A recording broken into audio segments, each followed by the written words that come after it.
Bienvenidos. Gracias por acompañarnos en este templo de la comunicación que es el Museo Santiago Rey Fernández de la Torre. Ahí tienen toda la historia y aquí, en el comedor, está todo el presente y todo el futuro. Hoy para nosotros es un acontecimiento porque vamos a pasar una hora y un almuerzo de lo más enriquecedor con una de las personas que son más importantes en el mundo institucional de España y de Europa y que seguramente nos va a aportar pensamiento, ideas y seguramente muchas claves para afrontar este presente y el futuro que nos espera. Quiero que me ayude la presidenta del Grupo Lence, Carmen Lence, a que conozcamos un poco más a nuestro invitado, José Ignacio Goyi Golzarri. Gracias.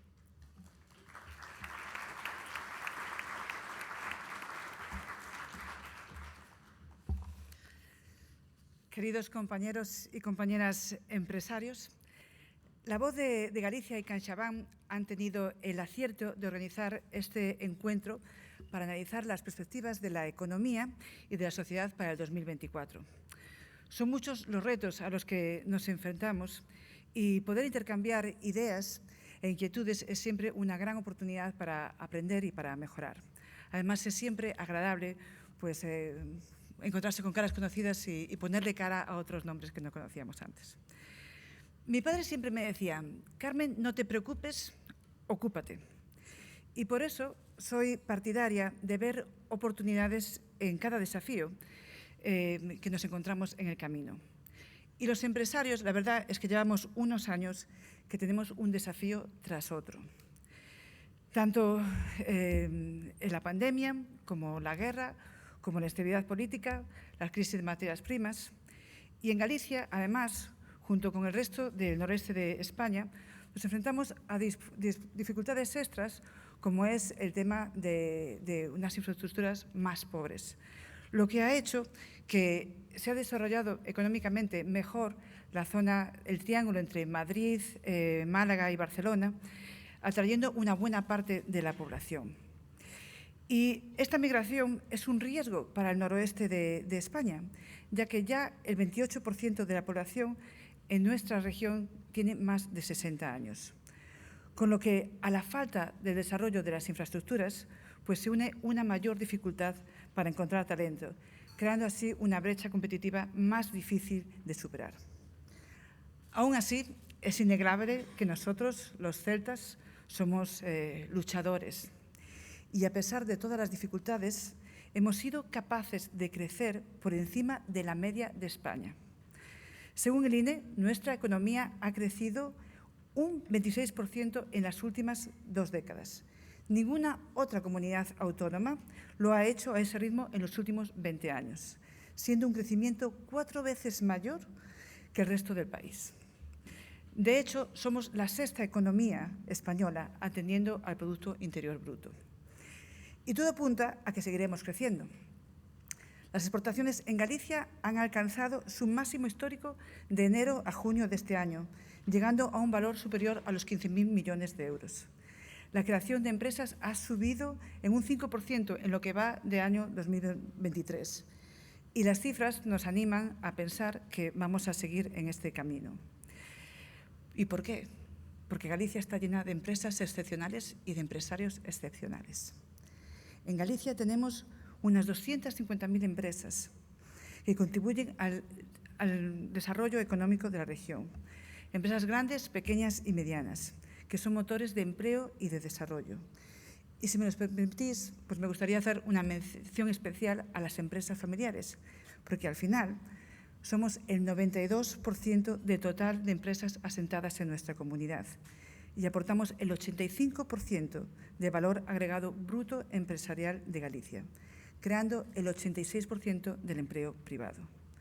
Somos además unas empresas especialmente ligadas, no solamente al desarrollo económico, pero al desarrollo social de nuestras comunidades. Galicia nos duele y apostamos por ella. Y fomentamos tanto el deporte como otras causas que son importantes para nosotros. Para mí es un orgullo estar al frente de una empresa familiar que considero que es estratégica para Galicia, porque al final el sector agroalimentario es importantísimo para Galicia y especialmente el sector lácteo. De hecho, hoy Galicia es la 9ª región en producción de leche de Europa y en Galicia se produce más del 40%, casi la mitad de la leche que se consume en nuestro país. Sin embargo, solamente hay una empresa gallega entre las 6 lácteas más grandes del país, la nuestra. Es importante, muy importante, apoyar y promover lo que es el empresariado en el rural, ¿no? Porque realmente el rural crea riqueza para todos y tenemos un problema tanto en Galicia como en el resto de España de despoblamiento rural. Y a veces parece que es un problema de otros, pero en realidad en el rural es donde viene la comida, de donde vienen nuestros alimentos. Y también el despoblamiento rural está teniendo consecuencias medioambientales.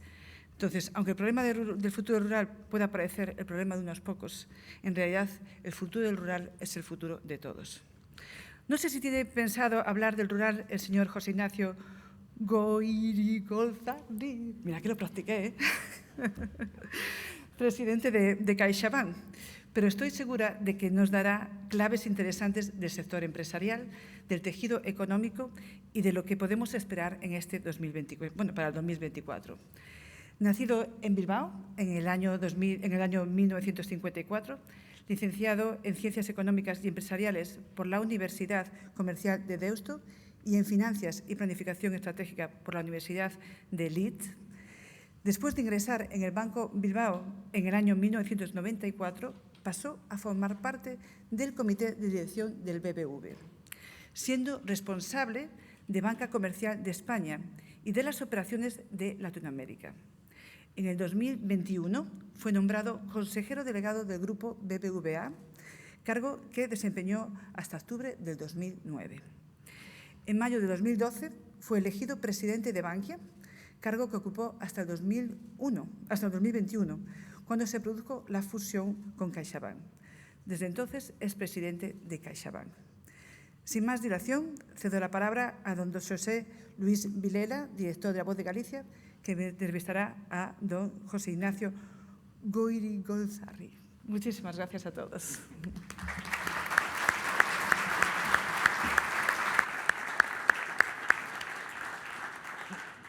Bueno, gracias por acompañarnos. Cuando concertamos este encuentro, sabíamos que el mundo era cambiante, pero no nos podíamos imaginar que tanto. Hemos pasado la pandemia del COVID, hemos visto todo el sufrimiento que ha causado la guerra de Ucrania y ahora estamos otra vez en una situación pues, que nos tiene muy preocupados y yo diría incluso que también somos afectados, que es el recrudecimiento del histórico conflicto de palestinos e Israel, aunque en este caso hay que personalizarlo mucho más en el grupo terrorista de Hamas y en la respuesta que está considerando. Bueno, pues lo primero que a mí me gustaría preguntarle, yo sé que esto tiene repercusiones importantes en todas las personas que lo están sufriendo en primera línea, pues los desplazados de Gaza, los secuestrados de Israel, pero tiene también repercusiones para todos los demás. Por eso decía antes que quizás somos también afectados. Habrá repercusiones en la geopolítica, habrá incluso ese temor que ya se empieza a sentir en Europa de posibles represalias y habrá seguramente repercusiones en la economía. Y esa quería ser mi primera pregunta. ¿Cómo ve el panorama ahora que ha cambiado tanto?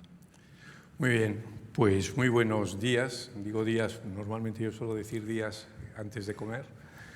Buenos días. Muchísimas gracias a todos ustedes por su presencia. Muchísimas gracias a La Voz de Galicia por la invitación. Muchísimas gracias a su presidente. y a ti, José Luis, muchísimas gracias. Muchas gracias también a Carmen por su presentación, por sus ideas inspiradoras y especialmente por lo bien que pronuncia mi apellido. Y paso directamente a esa contestación tan complicada, en una pregunta tan compleja, ¿no? Que yo no la centraría solo en lo que está pasando en estos momentos, ¿no? Sino que la verdad es que estamos en un mundo realmente cambiante y además lleno de incertidumbres, y por lo tanto cualquier previsión pues, tiene que ser una previsión humilde, ¿no?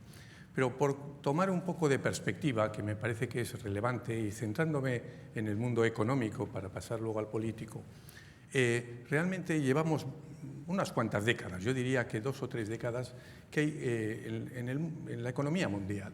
Hay 2 vectores que están moviendo de manera muy importante toda nuestra actividad económica. El primer vector es el relacionado con la digitalización y el segundo vector es el relacionado con la transición climática. Esos han sido 2 vectores de gran cambio en la economía mundial. Dentro de estos vectores nos encontramos abruptamente con 2 sucesos humanamente muy dolorosos, que fueron la pandemia, el COVID en primer lugar, y la guerra de Ucrania en segundo lugar. Y estos sucesos están teniendo un enorme impacto desde el punto de vista económico. Dentro de esos vectores que estábamos viviendo, la pandemia, en primer lugar, incrementó la velocidad de una manera extraordinaria en el vector de la digitalización, pero tuvo, yo creo, un impacto todavía más relevante en hacernos ver que esa globalización que el mundo estaba llevando a cabo, una globalización con cadenas de suministro infinitas, pues era una globalización que tenía pies cortos y que tenía unas limitaciones muy importantes. Y eso hizo, en un primer momento, con la pandemia, que hubiera, y estamos todavía en ese proceso, un proceso de redefinición de las cadenas de suministro, un acercamiento de las cadenas de suministro. Cuando estábamos en esa reflexión llega la guerra de Ucrania. Y la guerra de Ucrania nos dice, no solo hay que reflexionar sobre estas cadenas de suministro, sino además a la hora de definir estas cadenas de suministro le tenemos que meter otra nueva variable, que es la variable política. De tal manera que las cadenas de suministro se tienen que definir con una cierta cercanía logística y al mismo tiempo teniendo en cuenta las relaciones ideológicas entre los países. Y el ejemplo más claro de ello fue la energía. En definitiva, la dependencia de Alemania fundamentalmente de Rusia en términos energéticos. Bueno, esto está siendo un cambio extraordinario en el mundo, un cambio extraordinario, un cambio que tiene factores positivos y factores negativos. Por supuesto, tiene elementos negativos, porque esto nos está llevando a un mundo más fraccionado, probablemente un mundo en el cual el proteccionismo esté aflorando de forma muy relevante. Y desde ese punto de vista no hablo simplemente desde el punto de vista conceptual. Yo les recomiendo a todos ustedes que lean una declaración de Jake Salomon, que es el consejero de Seguridad Nacional de Estados Unidos, que hizo en el Congreso, hablando, insisto, consejero nacional de Seguridad, hablando de lo que eran las relaciones de comercio internacional. Y ahí vemos realmente cómo ese elemento de proteccionismo, ese elemento geopolítico, está influyendo en nuestra economía y lo va a hacer mucho más en el futuro. Pero, junto a esos riesgos que existen, también hay enormes oportunidades, y me ha encantado el comentario de Carmen. Hay enormes oportunidades porque estamos asistiendo a una ruptura del statu quo. Y cuando se rompe el statu quo es cuando aparecen las oportunidades. Oportunidades para países, oportunidades para empresas en esa redefinición de las cadenas de suministro, en las cuales aquellos agentes que vean, que entiendan el cambio y que tengan la fuerza, sean lo suficientemente intrépidos como para realmente adaptarse a este cambio de statu quo, tienen unas oportunidades extraordinarias. Y estas oportunidades extraordinarias, y con esto termino, se producen en un mundo económico que yo lo caracterizaría por 3 variables. En primer lugar, un mundo de crecimiento escueto, discreto, pequeño. Estamos en un mundo de crecimiento pequeño. En segundo lugar, en un mundo muy endeudado. Estamos sin niveles máximos de endeudamiento. Y en tercer lugar, en un mundo que de repente nos hemos visto sorprendidos por una cosa que creíamos que estaba dormida, que es la inflación. Y además, en la aparición de esa inflación, los bancos centrales, en un primer momento, en un claro error de diagnóstico, pensaron que era un movimiento coyuntural, lo cual les ha obligado a cambiar de forma abrupta los tipos de interés. Hemos tenido en Europa 10 subidas seguidas de tipos de interés. En Estados Unidos no habíamos tenido una subida tan abrupta desde los años 80 y eso está condicionando de forma muy importante también nuestra economía. Pero estoy convencido que sobre esto hablaremos a lo largo del diálogo. Yo creo que estas son las variables fundamentales que están afectándonos y afectándonos permanentemente, con emociones adicionales como la que tú comentabas que estamos teniendo en estos momentos en la desafortunada conflagración que estamos viviendo en Oriente Medio. La globalización lo has definido como de pies cortos. ¿Es algo coyuntural o va a ser el futuro menos globalizado? Yo que quiero dejar clara mi posición. Yo he defendido profundamente la globalización y la defiendo. ¿Por qué? Porque la globalización vista, por supuesto que ha tenido y tiene elementos negativos, por supuesto que sí, que tienen que ser atacados, pero la globalización ha creado una gran riqueza en el mundo y sobre todo ha sacado a cientos de millones de personas del hambre. Y por lo tanto, partiendo de esa base, quiero dejarlo claro, he sido siempre un gran defensor de la globalización, sabiendo que tiene una serie de efectos colaterales negativos que son los que se tienen que tratar y diagnosticar y tratar convenientemente. Pero dicho eso, yo creo que la globalización que estábamos viviendo hasta hace 3 años no va a volver. Esta globalización general en la cual las cadenas de suministro no tenían en cuenta, digamos, elementos de seguridad o elementos de tinte geoestratégico, de tinte político, yo creo que esto no se va a producir, no se va a volver a producir y tenemos un tiempo, desafortunadamente diría yo, porque detrás de esto hay un mundo dividido, un mundo en conflagración que lógicamente es menos positivo que un mundo en armonía. Bueno, nos hablan siempre de la rivalidad entre Estados Unidos y China. Nos hablan de la emergencia como gran potencia de la India y de los países que antes llamábamos los BRICS, que van ampliándose. Y prácticamente no nos hablan de Europa. ¿Europa es protagonista de algo en este momento? Hombre, yo creo que Europa es protagonista de muchas cosas.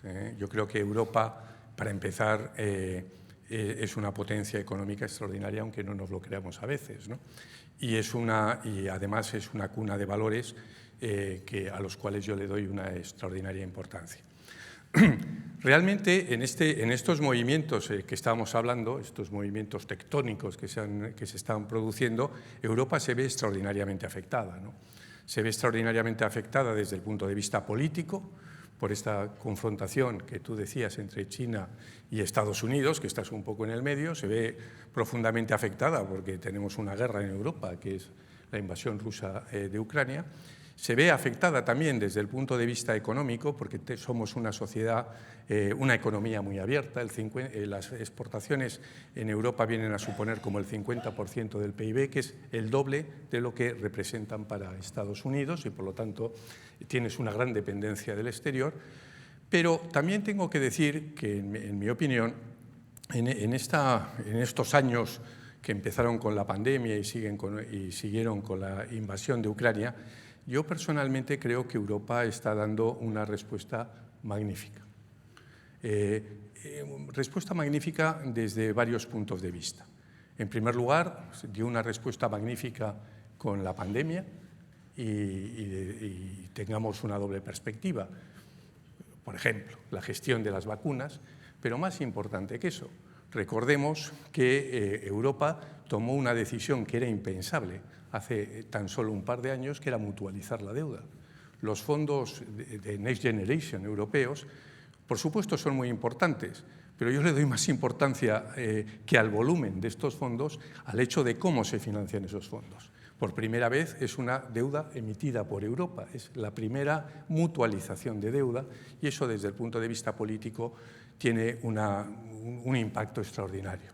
Y creo que también ante la invasión de Ucrania Europa respondió de forma muy correcta.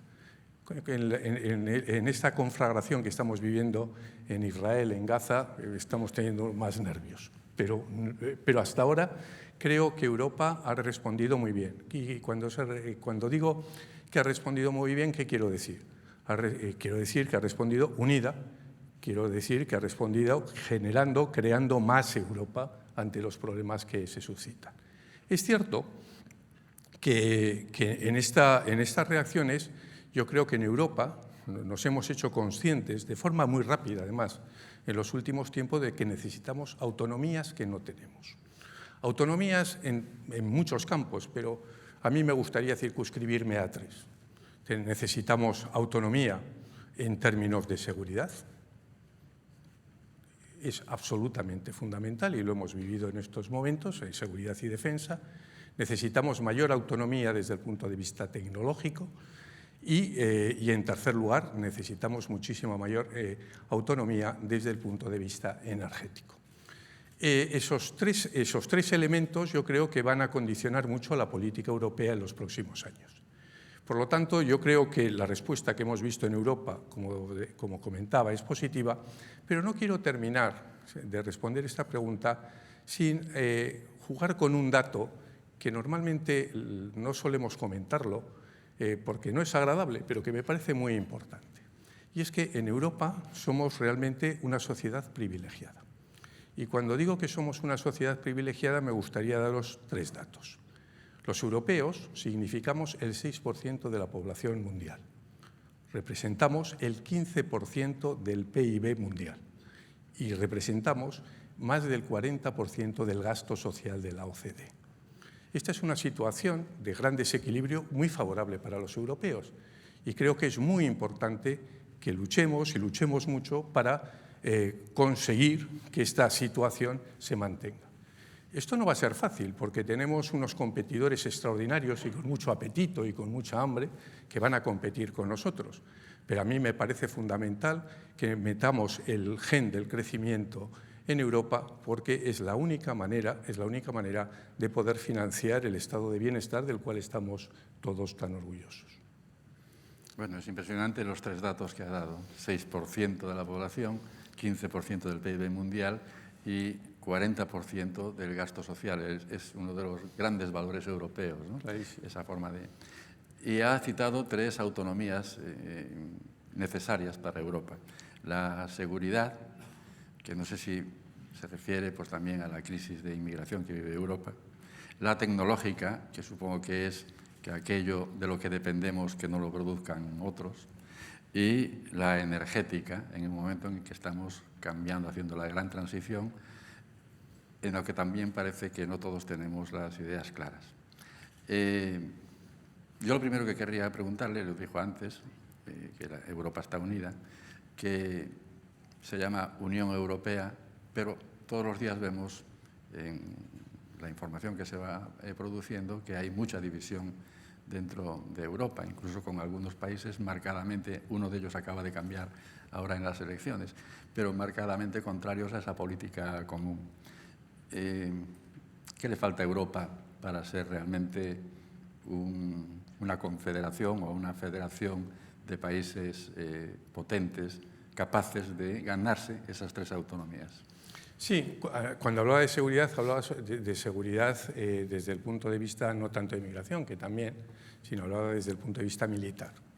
Es absolutamente fundamental y lo hemos vivido. Vamos a ver, ¿qué le falta a Europa? Muchas cosas, por supuesto que sí, pero es que tenemos que partir de la base que Europa es un proyecto que no tiene parangón. O sea, la creación de la Unión Europea es una estructura, la definición de una estructura política que no tiene precedente. Y por lo tanto, de alguna manera estamos construyendo Europa según vamos avanzando. Y es cierto que efectivamente muchas veces nos da la sensación de que Europa reacciona de manera muy lenta, evidentemente. Y muchas veces nos da la sensación, y creo además que con razón, que Europa solo avanza en crisis. Realmente cuando hay una crisis es cuando realmente damos los grandes avances y la crisis financiera fue el ejemplo más claro, ¿no? A mí me parece que además tenemos que tener en cuenta que Europa está en un momento, la Unión Europea, en un momento de expansión.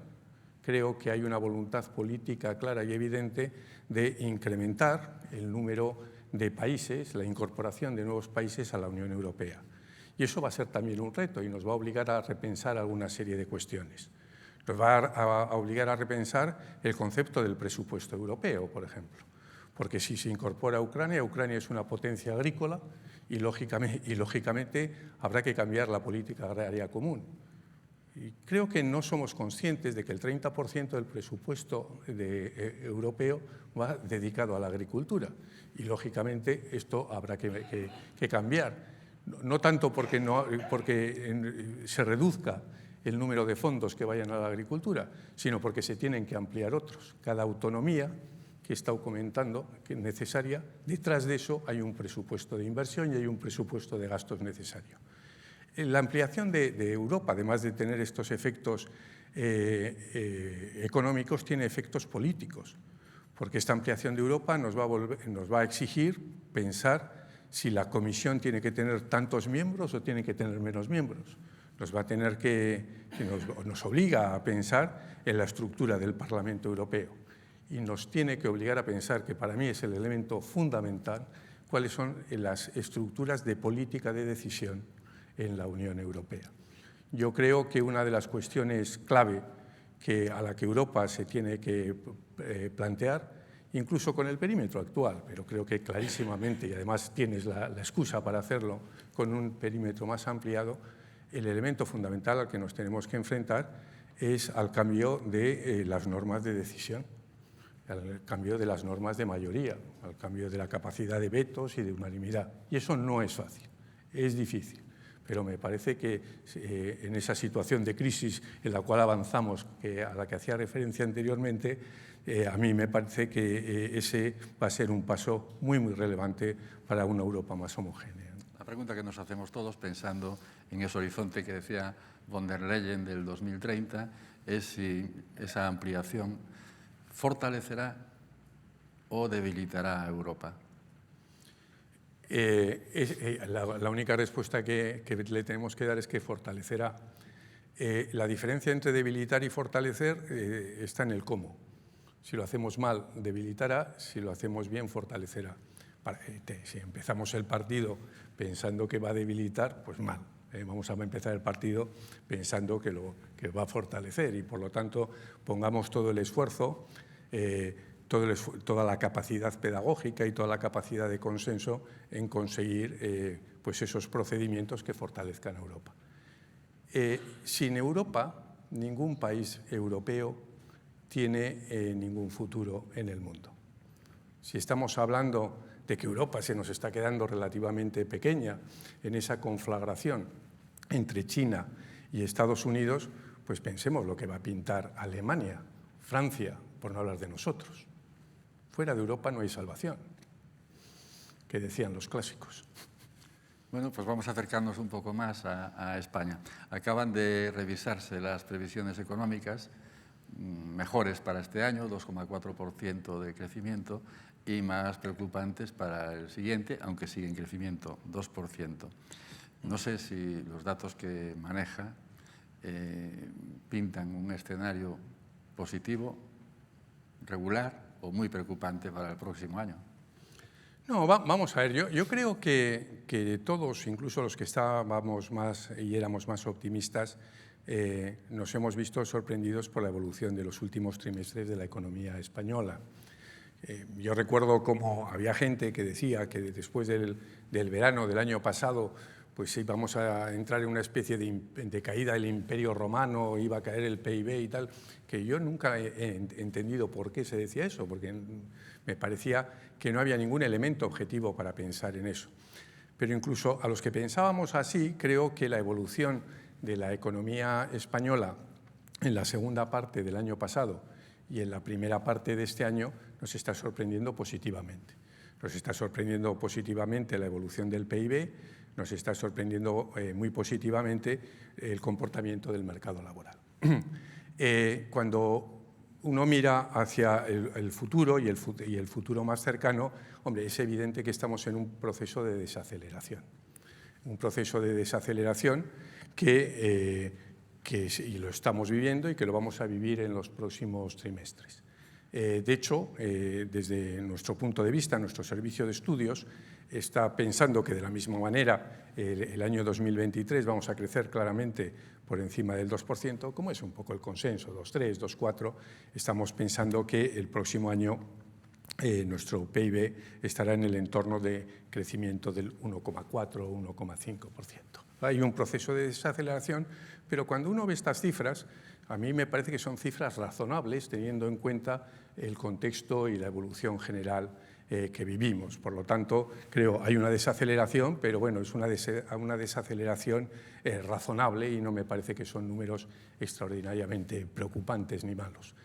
Pero me parece que cuando hablamos de la economía española y hablamos de la evolución de la economía española, más que ver la foto de lo que nos está ocurriendo ahora, me parece más importante que veamos un poco un vídeo, la película, que analicemos la capacidad de crecimiento de la economía española del año 2008 al año 2022.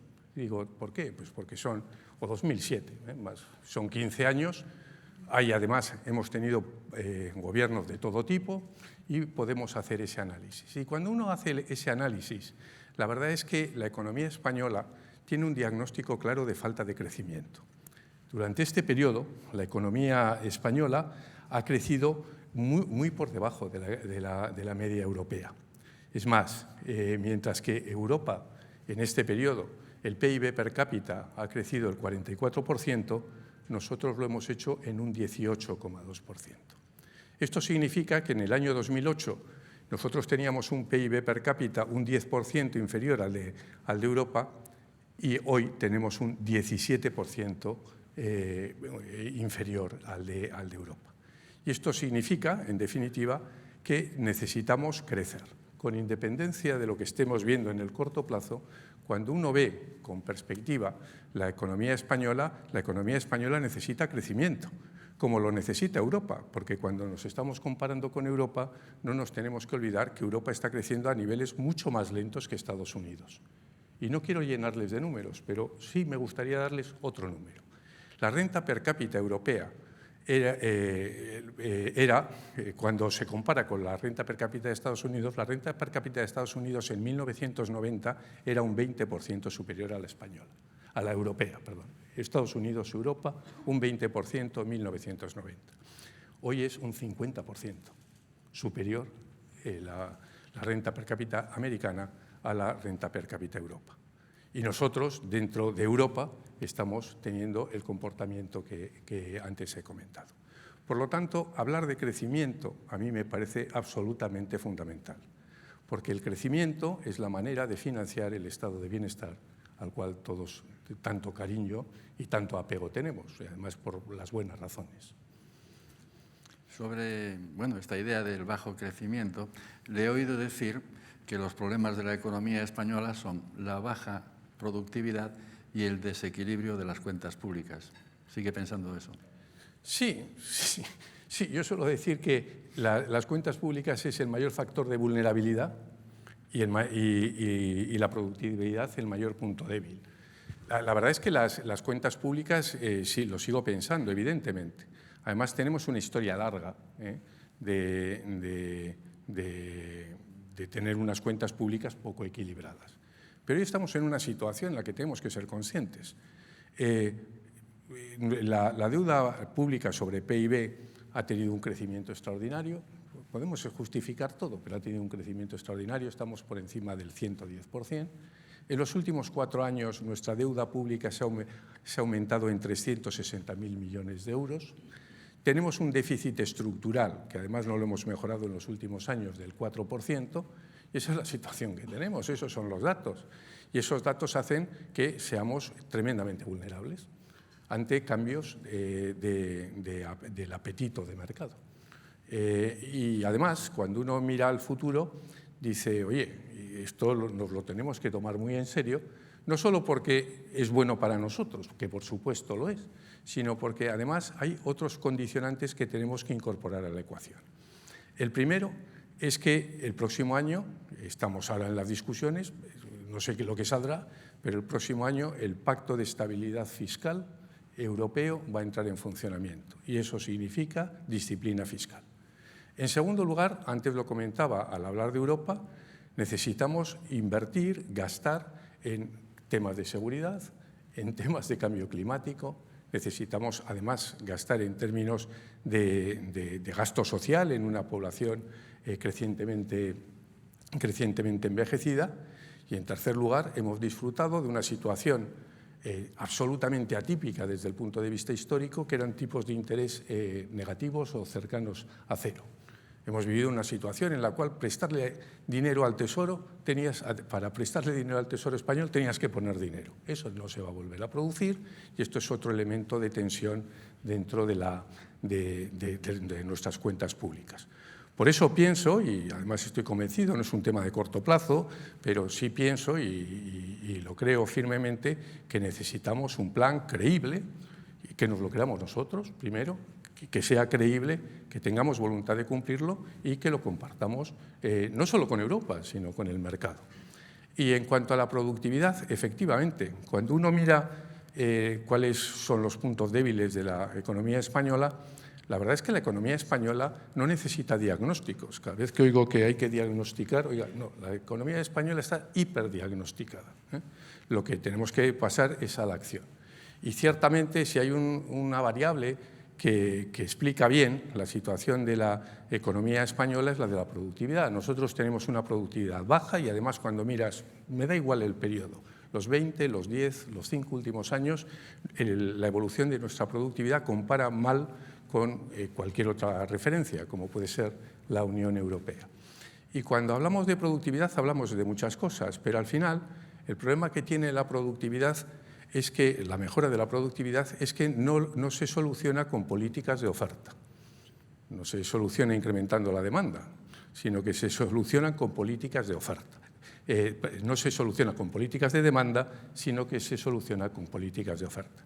Y las políticas de oferta son sinónimos a reformas. Reformas sociales, reformas económicas, reformas de fuerte calado que necesitan grandes consensos sociales y políticos y que siempre decimos, y además es verdad, que en la actual aritmética parlamentaria que tenemos, pues esos consensos son muy complicados y yo estoy de acuerdo que son complicados, pero esas reformas las necesita la economía española para el bienestar de los ciudadanos en el medio y largo plazo. ¿Puede concretar algunas de esas reformas que necesitamos políticas y económicas? Bueno, yo creo que, como decía antes, la economía española está hiperdiagnosticada, las reformas están hiperdiagnosticadas, pero personalmente, si tuviera que elegir una reforma, por aquello de que no podemos tener mucho bando de ancha, una banda demasiado ancha, yo sin ninguna duda elegiría la de la educación y formación, sin ninguna duda. Nosotros en estos momentos, en España, realmente es un fenómeno universal, pero en España clarísimamente tenemos un gravísimo problema en la estructura de educación y de formación. En el buen entendimiento de que cuando yo hablo de educación y de formación no estoy hablando solo de los jóvenes, sino en un mundo como el que estamos viviendo, en el que se amplían las vidas laborales, por un lado, y además a lo largo de esta ampliación de las vidas laborales hay un cambio extraordinario de las habilidades que se necesitan a lo largo del cambio de habilidades que se necesitan a lo largo del tiempo. Estoy hablando de educación y formación a lo largo de la vida laboral de las personas. Nosotros solemos decir, y yo lo suelo oír, que tenemos la juventud más educada, mejor preparada de la historia. Bueno, yo tengo mis dudas, porque claro, la preparación hay que confrontarla con los requerimientos del entorno. Es cierto que nosotros tenemos, y es así, un porcentaje de población realmente de una extraordinaria brillantez, pero no nos tenemos que olvidar que cuando analizamos el porcentaje de nuestros jóvenes que solo tienen educación obligatoria o el déficit que tenemos en el mundo de formación profesional, realmente, y cuando lo vemos globalmente, nosotros lo que tenemos es un reto extraordinario para que estas personas, los jóvenes y no jóvenes, entren y se incorporen al mercado de trabajo y se desarrollen en el mercado de trabajo. Cuando uno le pregunta hoy a los empresarios, si yo pregunto en la sala hoy, ¿cuál es el problema más importante que tienen en su empresa? Un porcentaje significativo, muy significativo, va a ser la falta de personas, la falta de mano de obra. Y eso está siendo consistente con unas tasas de paro realmente notables. Estamos muy contentos de cómo funciona el mercado laboral, pero las tasas de paro que tenemos son unas tasas de paro extraordinariamente altas comparadas con Europa y no hablemos de Estados Unidos. Por lo tanto, el proceso de generación de esa formación continua, el proceso de un proyecto en el cual a las personas se vean con capacidad de incorporarse al mercado de trabajo y eso se haga de forma permanente. Tenemos, en esta década se van a requerir 10 millones de personas, 10 millones de personas. De ellas, un porcentaje muy significativo van a requerir formación profesional. Y estamos en estos momentos en una situación en la cual estamos mejorando la formación profesional, pero todavía estamos muy lejos de los niveles que tenemos en Europa. Y nuestras políticas activas de empleo pues están demostrando que no tienen esa capacidad para incorporar las habilidades a las personas para que se incorporen al mercado de trabajo. Por eso yo pienso que si hay algún proyecto realmente de cohesión social, es el proyecto de la formación y la educación. Y hablo de la cohesión social porque en términos de desigualdades de riqueza, la desigualdad de riqueza en Estados Unidos tiene unas razones muy distintas a la desigualdad de riqueza en España. Las desigualdades de riqueza en España en un 80% se justifican por el empleo, en un 80% se justifican por el desempleo. En la medida en que incorporemos a nuestros conciudadanos esas habilidades y tengamos en consecuencia esa capacidad de formación para todos ellos, la cohesión social será una consecuencia y me parece, insisto, que no hay ningún proyecto más apasionante que ese para nuestro país. Pero estamos presumiendo, por ejemplo, de la formación profesional, especialmente la dual, de que los empresarios están esperando a las puertas de los centros donde se preparan para captarlos ya. Hablamos continuamente de la adecuación de la universidad. ¿Hace falta reformar la formación profesional y la universidad? La universidad sí, acabo de tener una ley en la cual parece que nadie está de acuerdo, ¿no? Formación profesional. Este es un tema que a mí me interesa especialmente y me ha interesado siempre, ¿no? De hecho, nosotros tenemos una fundación en CaixaBank, que es CaixaBank Dualiza, con la que llevamos ya 7 años, en la cual está única y exclusivamente dedicada a la formación profesional y a la formación profesional dual. Y es cierto que durante este tiempo la formación profesional se ha incrementado de forma muy importante en términos de matrícula. La formación dual, sin embargo, no está tirando. Y aquí, ahora que estamos en Petit Comité y todos somos empresarios, tengo que decir que también nosotros tenemos que asumir nuestra responsabilidad. Es mi experiencia personal y estoy convencido que la vuestra, por razones diversas, y luego podemos entrar en el coloquio en discusiones de este tipo, pero nosotros, como empresarios, tenemos que concluir que tenemos una responsabilidad en la formación, no solo de las personas que están en nuestra empresa, que por supuesto que sí, sino las personas que queremos que se incorporen a nuestra empresa. No podemos hacer outsourcing de esa responsabilidad en las instituciones públicas. Tenemos que incorporarlo dentro de nuestras responsabilidades, digamos, empresariales. Y eso te conduce a una formación dual y a una formación dual activa, con una autorresponsabilización de las empresas que tenemos que adquirir y que nosotros, en nuestro país, por contraposición a lo que tienes en Alemania, Suiza o Austria, todavía no hemos incorporado nuestro ADN. Y eso yo creo que además de las críticas que por supuesto se pueden hacer, pero creo que lo tenemos que incorporar nosotros. Porque la nueva ley de formación profesional es una buena ley. Lo que pasa es que 2 años después no se ha puesto en práctica. Pero no se ha puesto en práctica porque no se han desarrollado los reglamentos y porque además hay una fuerte delegación en las comunidades autónomas. Bueno, acabo de citar el coloquio que mantendremos después del almuerzo. Quería invitarles a que si tienen alguna pregunta, no duden en usar los tarjetones para después formulárselas, que ya vemos que tiene respuesta para todo. Acaba de citar una de las actividades continuas que hace CaixaBank y también la Fundación La Caixa para formación profesional. Pero nos gustaría que nos diese alguna pincelada más para copiarle. Respecto a la formación profesional. ¿Cómo lo hace? Sí. No, nosotros, esto es, de hecho, tenemos acuerdos también tenemos acuerdos en la comunidad. En la Comunidad de Galicia, ¿no? Nosotros estamos actuando desde varios puntos de vista. Es más, voy a ocupar 2 o 3 minutos, pero yo recuerdo que nosotros empezamos a trabajar este tema de la formación profesional en el año 2014 y lo hicimos desde Bankia.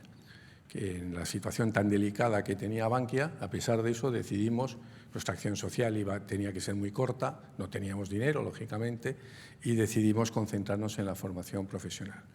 En el año 2014, en el año 2016 o 2017, yo estuve a punto de tirar la toalla, porque era el mundo al revés. Nosotros ofrecíamos ayuda en formación profesional a las comunidades autónomas y las comunidades autónomas no estaban interesadas en absoluto. Y entonces, claro, era una situación en la cual decía, bueno, es que aquí nosotros hacemos un esfuerzo para alguien que no le interesa nada el esfuerzo que estamos desarrollando. Desde entonces las cosas han cambiado. Las cosas han cambiado desde 2 puntos de vista. En primer lugar, han cambiado porque la necesidad de la formación profesional se ha hecho evidente en todos los campos y en todas las comunidades autónomas. Se han roto esos clichés que no tienen ningún sentido de formación profesional es una cosa de segunda, cuando la formación profesional hoy te está dando posibilidades de empleo en niveles técnicos muy altos. Y, en segundo lugar, nosotros tomamos la decisión también que más allá de las comunidades autónomas, teníamos que crear otros circuitos de relación. Y creamos un circuito de relación con un grupo de centros de excelencia de formación profesional, con los cuales estamos trabajando. Son muchos, son como 700 en España, y porque nosotros somos una bisagra. Nosotros somos una bisagra entre el centro de formación y la empresa. Y nosotros lo que pretendemos, en definitiva, es poner en contacto estos centros de formación con empresas. Con empresas no una a una, porque excepto en las muy grandes que estamos haciéndolo así, uno a una, pero en el resto tienes que ir a organismos colectivos. En definitiva, tienes que tener acuerdos o con las cámaras de comercio, o con las asociaciones de empresa familiar, etcétera. Y ahí estamos, y en eso estamos trabajando. Y tenemos, desde luego, convenios en Galicia, pero nos ponemos a disposición de todos y cada uno de vosotros para empujar este tema, sabiendo que es un tema complejo para las empresas pequeñas. No es tan complejo para las grandes y las medianas, pero para las pequeñas es complejo, pero hay soluciones. Bueno, tengo 2 preguntas con I. La primera es inflación. ¿Qué va a pasar con la inflación? Vamos a ver, cuando hablamos de la inflación, yo creo que lo primero que tenemos que asumir es que tenemos que ser muy humildes en las proyecciones de la inflación. Todos. Porque si uno mira lo que las proyecciones de inflación que han tenido los distintos think tanks en el mundo en los últimos 10 años, pues la verdad es que el nivel de error ha sido realmente notable. Por decirlo con palabras más claras, no hemos dado ni una. Y por lo tanto, cuando estamos hablando de la inflación cara al futuro, tenemos que partir de esa humildad, ¿no?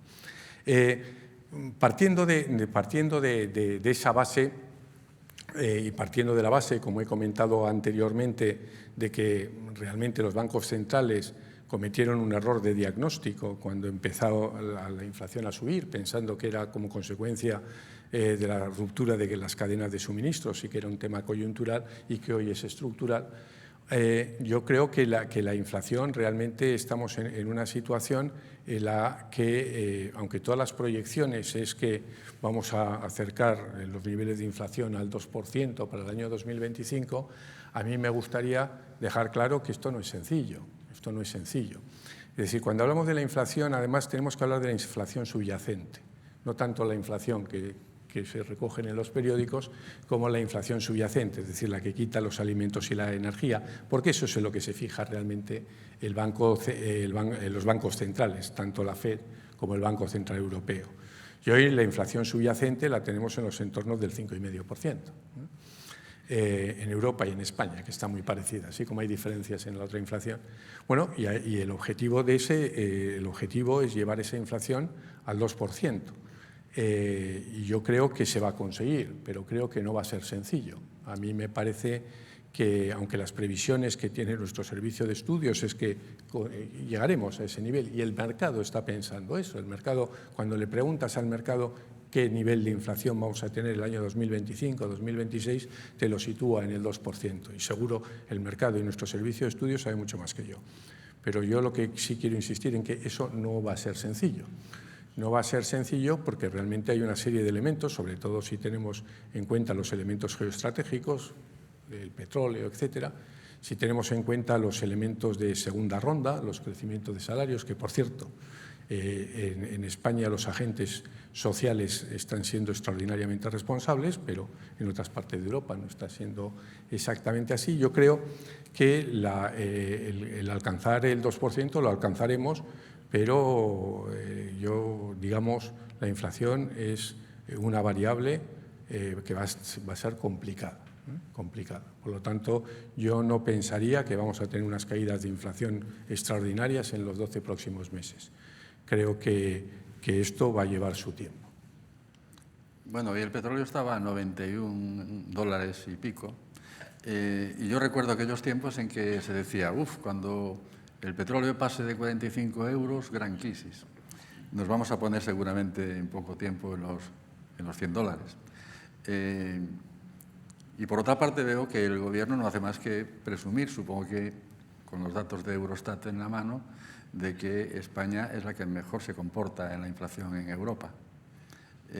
Pero la previsión de la subyacente quizá se pueda adivinar, pero en la situación en la que estamos con la nueva situación bélica, quizá la volátil, la que mira la energía y mira los alimentos frescos, quizá esté incontrolable más tiempo, ¿o no? Sí, bueno, lo que pasa es que hablar sobre el petróleo y hablar de las previsiones del petróleo es muy complicado, ¿no? Porque pensemos la gran volatilidad que hemos visto en el petróleo o en el precio del gas en los 24 últimos meses. Hemos tenido una caída de precios que tampoco estaban previstas en su momento. Por lo tanto, hacer previsiones sobre el petróleo es complicado, pero sí es cierto que es un elemento que te puede generar inflación, está claro. Hombre, hablando de la inflación nominal, nosotros estamos visualizando esa inflación nominal por debajo del 4% el año que viene. Pero insisto, el Banco Central Europeo tiene como objetivo el 2% y su política monetaria tiene que tener esa referencia.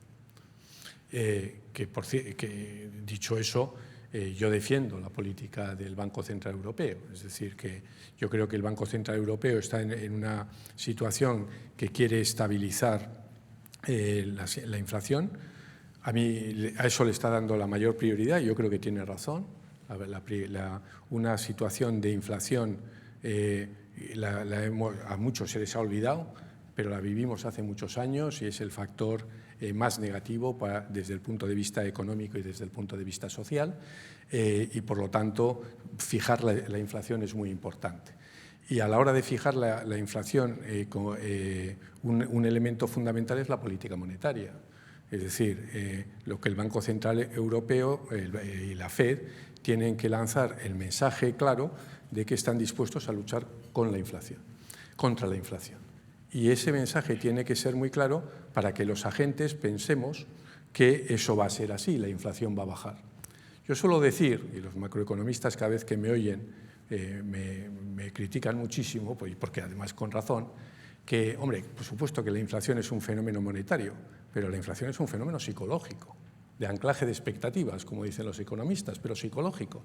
Si nosotros pensamos que la inflación va a bajar, la inflación bajará, porque lo que son la evolución de los requerimientos por sueldos o por márgenes, etcétera, tendrán incrementos mucho más bajos. Si por contraposición nosotros pensamos que los bancos centrales tienen una situación en la cual no pueden dominar la inflación y pensamos que la inflación va a ir para arriba, la inflación va a ir para arriba. ¿Por qué? Pues porque requeriremos los incrementos de nuestras retribuciones en función de una inflación que estamos viendo hacia arriba. Por lo tanto, las expectativas son absolutamente fundamentales y, por lo tanto, creo que la labor de los bancos centrales muy focalizados en la lucha contra la inflación me parece que es fundamental, insisto, para anclar esas expectativas. Política monetaria que no lo tiene fácil, además, porque junto a esa política monetaria tan restrictiva tenemos una política fiscal absolutamente laxa, ¿no? Bueno, por ahí va mi otra pregunta con I, son los tipos de interés.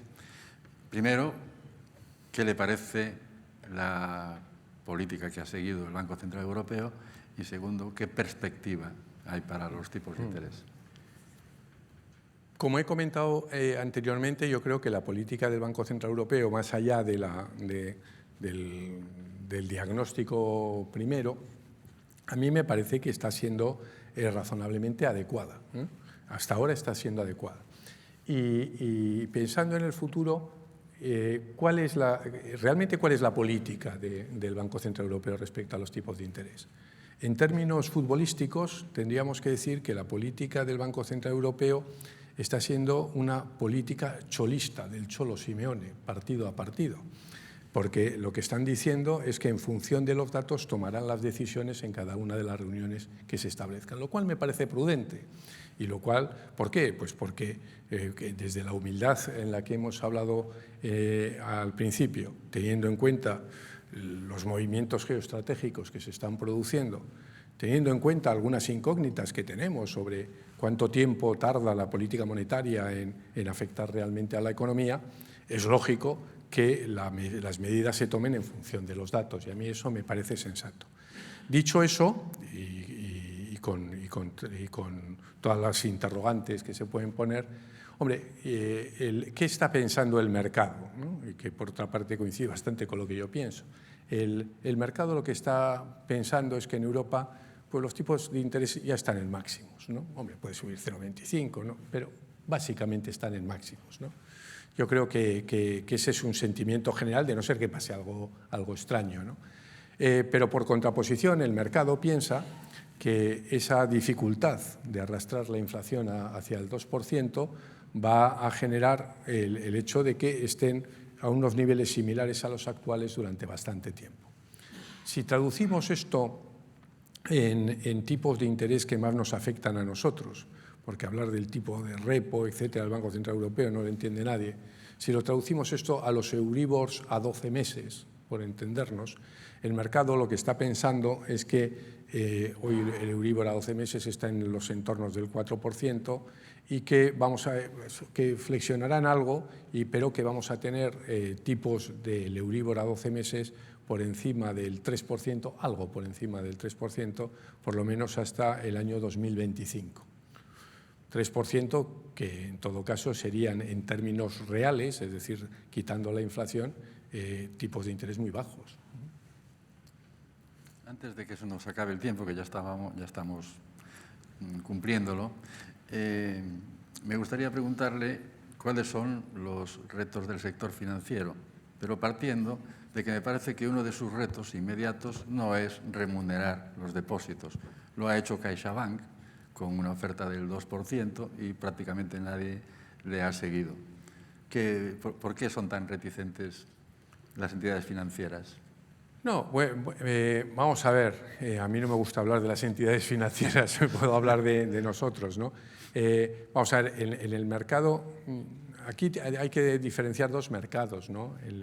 el mercado del mundo empresarial y el mercado del mundo de los particulares. Realmente, cuando uno entra en retrospectiva al año 2016, cuando los tipos de interés se ponen en tipos negativos, bueno, entramos en los campos negativos. ¿Qué hizo la banca en general? La banca en general no repercutió estos tipos negativos a las personas físicas, a los individuos, y sí lo repercutió a las empresas, en términos de comisiones, bueno, cada uno de una manera, pero en definitiva una repercusión a las empresas. Cuando los tipos se han dado la vuelta y han vuelto al terreno positivo, las empresas, no solo, lógicamente, todas esas comisiones han desaparecido y ha habido y hay un mercado de remuneración de los depósitos de empresa muy vivo, muy vivo. En el mundo de particulares, eso no se produjo, digamos, el castigo que los bancos en sus cuentas tenían como consecuencia de la penalización del Banco Central Europeo. No, ese castigo, digamos, no se deslizó hacia el mundo de particulares, y es verdad que cuando hemos ido a terreno positivo, pues la evolución, digamos, de la remuneración de los depósitos ha sido más lenta. Vamos a ver, aquí yo creo que hay varios elementos, pero sobre todo me gustaría fijarme en uno, que en CaixaBank, ¿no? ¿Cómo lo hemos pensado nosotros? Nosotros pensábamos, y seguimos pensando, que para un ahorrador, para empezar, la diferencia entre ahorrador e inversor cada día es más compleja de definir, ¿no?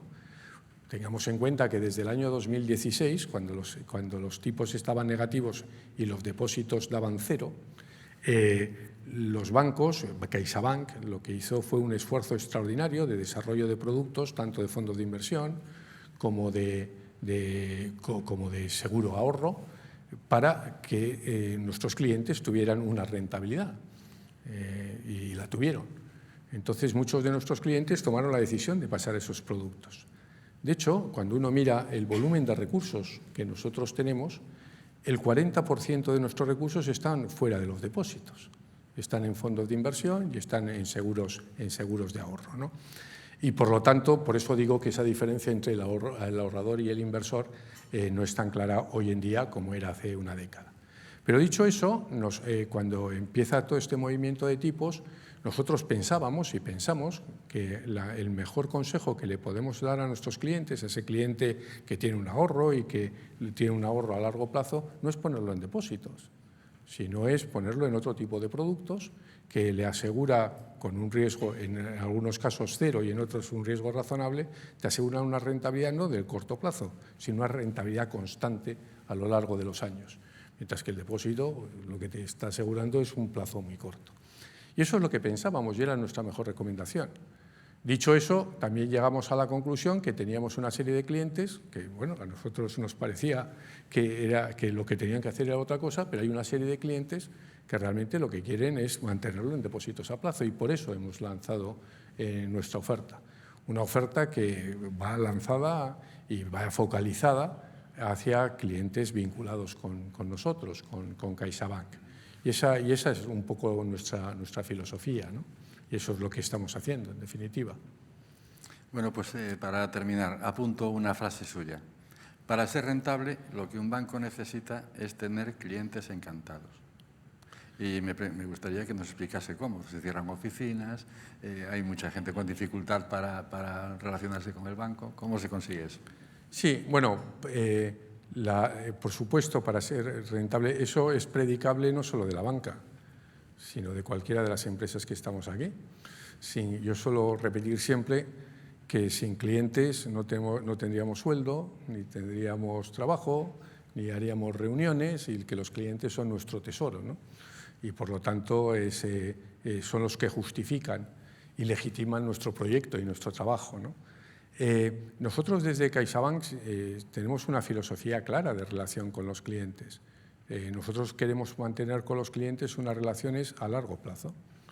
Unas relaciones a largo plazo con dos referencias. Por un lado, la referencia de una confianza mutua, que es absolutamente fundamental, una confianza mutua mantenida a lo largo del tiempo, con el mejor consejo que que tenemos que dar a nuestros clientes pensando en sus intereses, y he puesto antes un ejemplo, aunque luego él decida otra cosa, y el segundo vector es la calidad de servicio. Y eso es un poco el punto fundamental de nuestra filosofía. Cuando uno analiza la calidad de servicio que nosotros estamos dando, yo creo que la calidad de servicio que estamos dando en CaixaBank, tuvimos una integración extraordinariamente importante, pero hombre, una integración siempre te genera un cierto roce, pero pasado ese proceso de integración, y lo pasamos ya hace más de 18 meses, la calidad que estamos dando yo creo que es una buena calidad, pero no hablaría solo de CaixaBank, hablaría de la banca española. Claro, cuando hablamos de la calidad de servicio de la banca española, yo le invito a cualquiera que la compare, y además si ha vivido fuera es clarísimo, y en las empresas lo estamos viviendo todos los días, que compare la calidad de servicio de la banca española con la calidad de servicio de cualquier banca europea, cualquiera. Y desde pero volviendo al caso de CaixaBank, nosotros lo que queremos tener es esas relaciones a largo plazo con nuestros clientes, y para ello hace falta muchas cosas. Pero sobre todo, lo que se necesita es un equipo comprometido. No puedes tener clientes satisfechos si tu equipo no está comprometido, si tu equipo realmente no vibra con el proyecto, si tu equipo desde la profesionalidad tiene una absoluta voluntad de servicio con los clientes. Y esas características son las que yo creo que tiene el equipo de CaixaBank. Perdón por la cuña publicitaria, pero es que es verdad. Bueno, pues vamos a seguir la táctica de Cholo. Este partido lo hemos acabado, o mejor dicho, aún no, porque nos queda la segunda parte después del almuerzo, que espero que disfruten. Muy Gracias. bien, gracias. Gracias.